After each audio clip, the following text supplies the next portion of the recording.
CPU 4 core sudah mulai hilang dari pasaran. Apakah memang benar udah ketinggalan zaman?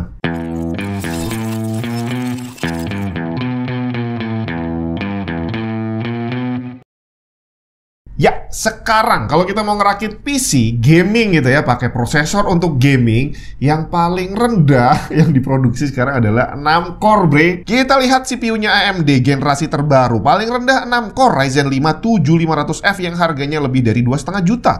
Intel lebih parah lagi, gen terbaru termurahnya adalah Intel Core Ultra 5 225F 10 core dan harganya lebih dari 4 juta. Tapi apa iya semua orang butuh 6 core atau 10 core? Kayaknya sih enggak ya. Soalnya di sini aja masih ada beberapa PC yang pakai 4 core dan masih bisa dipakai kerja dengan nyaman. Tapi gimana kalau dipakai untuk gaming? Kita langsung praktekin aja ngerakit PC pakai CPU 4 core, bre. Waduh, nggak bisa ganti wallpaper. Coba cek dulu, mungkin Windows-nya harus diaktifasi. Pengen aktifasi Windows original dengan aman? Cek cdkeysales.com. Gunakan kode voucher TNT untuk dapat diskon tambahan. Bayarnya gampang, bre. Bisa pakai OVO atau GoPay. Setelah pembayaran, kamu akan dapat serial number yang bisa langsung digunakan untuk mengaktifasi Windows kamu. Kalau ada kendala, bisa langsung chat customer service di websitenya yang akan siap ngasih solusi. Mau cari game atau software original lain juga ada di sana. Selengkapnya cek link di bawah. Sekarang udah aktif, bisa nih pakai foto telanjang buat jadi wallpaper. Motherboard, saya pilih MSI B760M Gaming Plus Wi-Fi. Di sini saya pilih chipset B760 karena fiturnya udah komplit dibandingin chipset bawahnya, di mana port USB-nya ada banyak, heatsink VRM-nya juga udah oke, yang artinya masih aman kalau mau upgrade CPU ke yang lebih bagus, Gen 14 yang agak bagusan gitu ya. Harga motherboardnya sekitar 2,7 jutaan.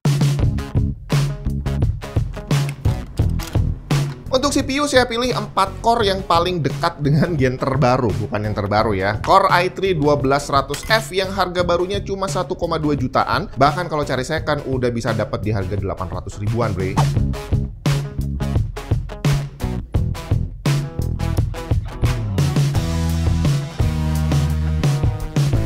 Sedangkan untuk cooler CPU-nya biar agak cakep dan masih kuat untuk upgrade tipis-tipis nantinya, saya pakai FSP NC5 ARGB yang harganya 200 ribuan. RAM saya ambil dari KingBank Shoreblade 32GB kit 6000 MTS CL28. Saya beberapa kali lihat KingBank ini dipakai di kompetisi overclock dan jadi penasaran untuk nyobain, walaupun saya nggak ngerti overclock ya, tapi FOMO punya dulu lah ya. Harganya sekitar 1,8 jutaan, kalau yang agak murah ada yang versi CL30 atau 32.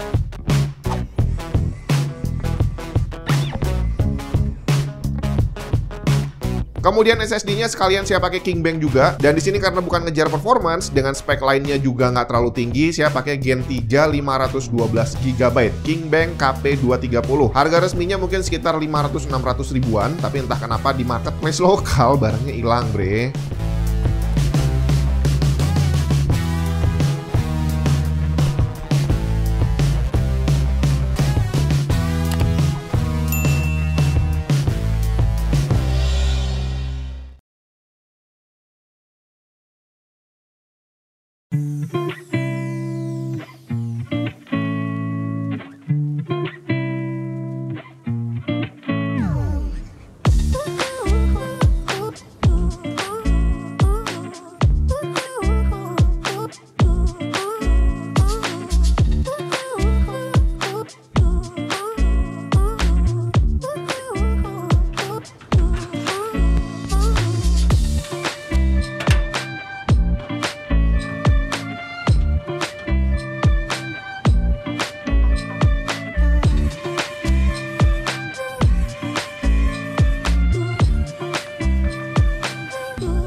Power supply, sebenarnya sih 550 watt udah cukup, tapi karena masih ada ruang untuk upgrade CPU dan GPU di sistem ini, sekalian saya ambil Seigotep BN650 watt. Ini udah 80 plus bronze, dan dengan harganya yang 600 ribuan, di sini tertulis dia udah full range 100 sampai 240 volt. Garansinya 3 tahun.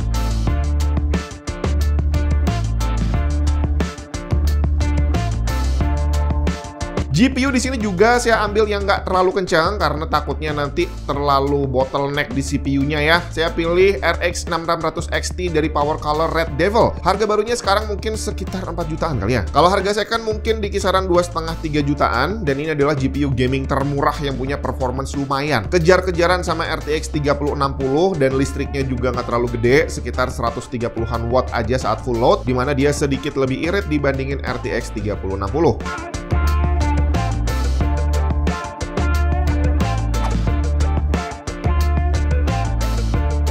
Casingnya juga nggak usah terlalu gede, menyesuaikan aja dengan motherboardnya yang MATX. Saya pakai Segotep Gremlin 1, kisaran harganya 400 ribuan. Dan ini termasuk salah satu casing 400 ribuan termurah karena udah dapet 3 kipas ARGB, bukan RGB biasa ya.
Totalnya kurang lebih segini kalau ambil semuanya part baru. Jadi kalau mau di-combine dengan yang second bisa lebih murah lagi.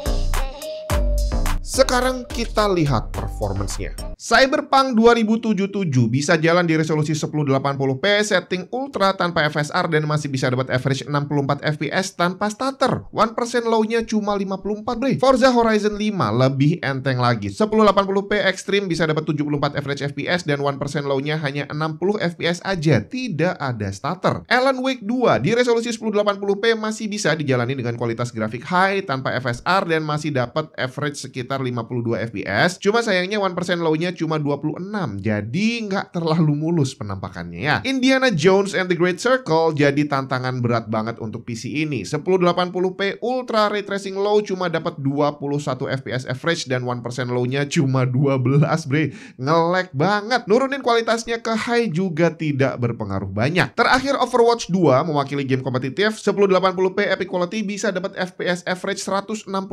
Cuma sayangnya di beberapa scene 1% low-nya bisa ngedrop sampai 41. Jarang terjadi, hanya sesekali aja, tapi ya tetap aja muncul gitu ya. Nah, gimana kalau CPU-nya diganti ke yang lebih kenceng? Saya coba bandingin dengan Ryzen 7 7800X 3D dan peningkatannya ternyata lumayan terasa. Cyberpunk bisa naik sekitar 8% FPS average-nya, Forza Horizon 5 naik 20-an%, Alan Wake 2 naik 9%, tapi untuk Indiana Jones, ini game terlalu berat untuk GPU-nya, jadi apapun prosesornya, FPS-nya stuck segitu-segitu aja. Nah, untuk Overwatch 2 naiknya gila nih, average-nya naik 50% dan starternya bener-bener hilang. Dari yang sebelumnya sesekali ngedrop, begitu ganti CPU langsung lancar tanpa kendala sama sekali. Dan udah jadi PC-nya, rakitan pakai prosesor 4 core 1 jutaan atau secondnya 800 ribuan yang ternyata secara performance not bad lah ya. Di luar perkiraan, masih kuat-kuat aja menurut saya sih ya. Jadi tadi kita lihat kalau dibandingin sama CPU yang lebih kencang, Ryzen 7 7800X3 memang peningkatannya jauh banget gitu ya. Untuk single player game bisa naik 10-20%-an, bahkan untuk yang kompetitif yang diwakili oleh Overwatch 2 bisa naik sampai 50%. Tapi harga CPU-nya lebih mahal 6 kali lipat, bre. Jadi akhirnya di sini buat kamu yang budgetnya terbatas, ngerakit PC dengan prosesor 1 jutaan ini sudah cukup untuk bisa mainin game terbaru sekalipun. Tapi tentu saja kalau kamu berencana untuk pakai GPU yang lebih kencang dari RX 6600 XT, ya kalau bisa sih CPU-nya dinaikin juga, jangan yang ini. Karena tadi kita lihat walaupun dibilang bisa, bottleneck-nya tetap ada karena upgrade CPU ternyata bisa meningkatkan performance gitu ya. Tapi kalau GPU-nya ganti yang lebih kencang, otomatis bottleneck-nya akan lebih terasa lagi. Kalau kamu tertarik dengan part yang sudah saya gunakan di sini, beberapa saya taruh link pembelian ada di deskripsi, bisa langsung klik aja tanpa perlu searching lagi.